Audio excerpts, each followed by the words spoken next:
আসসালামু আলাইকুম, welcome back to my page. আজকে আরও একটি নতুন ভিডিও নিয়ে হাজির হলাম। ভিডিওটি হলো একটি রেসিপি ভিডিও।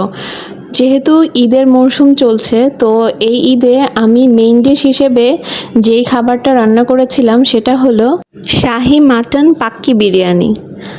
আমরা সকলেই কাচ্চি বিরিয়ানি খেতে খুবই পছন্দ করি, কিন্তু আসলে কাচ্চি বিরিয়ানিটা করা একটু কঠিন হয়ে যায় যেহেতু কাঁচা গোশত দিয়ে করতে হয়। তো আমি বাসায় যেভাবে কাঁচা গোশতটাকে রান্না করে বিরিয়ানি তৈরি করে থাকি সেটাই আজকে আপনাদেরকে দেখাবো। তো চলুন শুরু করা যাক।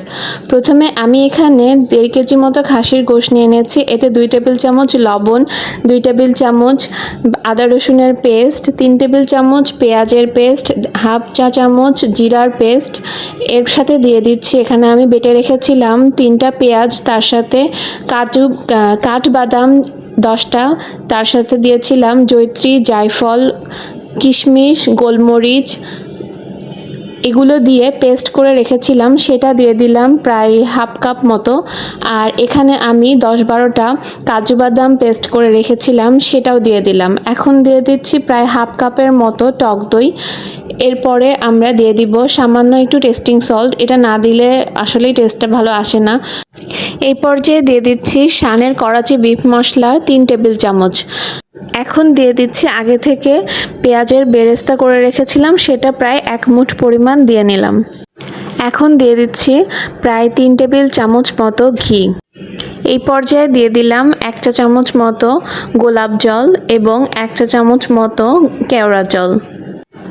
এই পর্যায়ে কিছুটা মাওয়া হাতে নিয়ে ভালো করে ভেঙে দিয়ে দিচ্ছি গোশের মধ্যে। এখন দিয়ে দিচ্ছি প্রায় 4টা আলু বোখারা এবং দিয়ে দিলাম কিছু কিশমিশ। এখন এর মধ্যে দিয়ে দিচ্ছি প্রায় 3 টেবিল চামচ মতো গুঁড়ো দুধ। গুঁড়ো দুধটা ফুল ক্রিম দুধ নিয়েছি। এখন এই গোশটাকে ভালো করে আমরা হাত দিয়ে মেখে নেব যাতে মশলাটা ভালো করে গোশের মধ্যে মিশে যায়। এই পর্যায়ে আমি 1 চা চামচ মতো ঝালের গুঁড়া দিয়ে নিলাম। এখন দিয়ে নিচ্ছি চিমটি দিয়ে 1 চিমটি পরিমাণ জাফরান, এতে করে কালারটা ভালো আসবে। এখন আমরা গোশটাকে মাখিয়ে প্রায় আধা ঘন্টা বা 45 মিনিটের মতো সময়ের জন্য ম্যারিনেট করে রেখে দেব। যেহেতু আমরা পাক্কি বা কাচ্চি যেটাই বলেন না কেন রান্না করছি সেটা 1.5 কেজি গোশত দিয়ে, সেহেতু আমরা এখানে 1.5 কেজি বাসমতি চাল ভালো করে ধুয়ে 10 থেকে 15 মিনিটের জন্য ভিজিয়ে রেখেছি। এই পর্যায়ে আমরা একটি পাত্রে পানি দিয়ে তার মধ্যে কিছু গরম মশলা আর তেল দিয়ে পানিটাকে ফুটিয়ে নিয়েছি। এখন আমরা ভেজানো চালটা এর পানিতে দিয়ে ভালো করে প্রায় 80% মতো ভাতটাকে সেদ্ধ করে নেব। তো এই তো আমাদের চালটাকে আমরা সেদ্ধ করে নিয়েছি। এখন আমরা যেই কাচ্চির গোশটা ম্যারিনেট করে রেখেছিলাম আধা ঘন্টা থেকে 45 মিনিটের জন্য, সেটা আমরা প্রেসার কুকারে দিয়ে 4 থেকে 5টা সিটি দিয়ে প্রায় 90% মতো কুক করে নেব। তো আমরা এই গোশটাতে আবার কিছু 3-4টা তেজপাতা এবং গরম মশলা দিয়ে নিলাম এবং তার সাথে আবারও 2 থেকে 2.5 চামচ মতো ঘি দিয়ে নিলাম। তো এখন আমরা সামান্য একটু পানি দিব যাতে মশলাটা তলায় লেগে না যায়। তো আমরা এই তো দেখতে পাচ্ছেন যে আমাদের গোশটা প্রায় 90% মতো আমরা কুক করে নিয়েছি।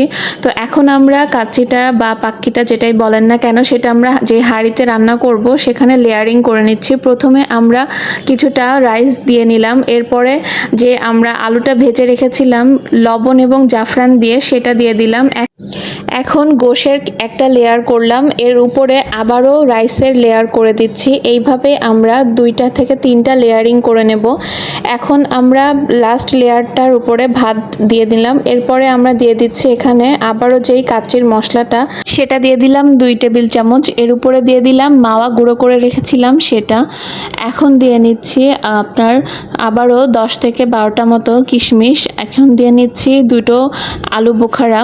এরপর আবারও কিছু পেঁয়াজের বেরেস্তা উপর দিয়ে ছিটিয়ে দিলাম। এই পর্যায়ে আরও 1 চা চামচ মতো বিরিয়ানির মশলাটা দিয়ে নিলাম।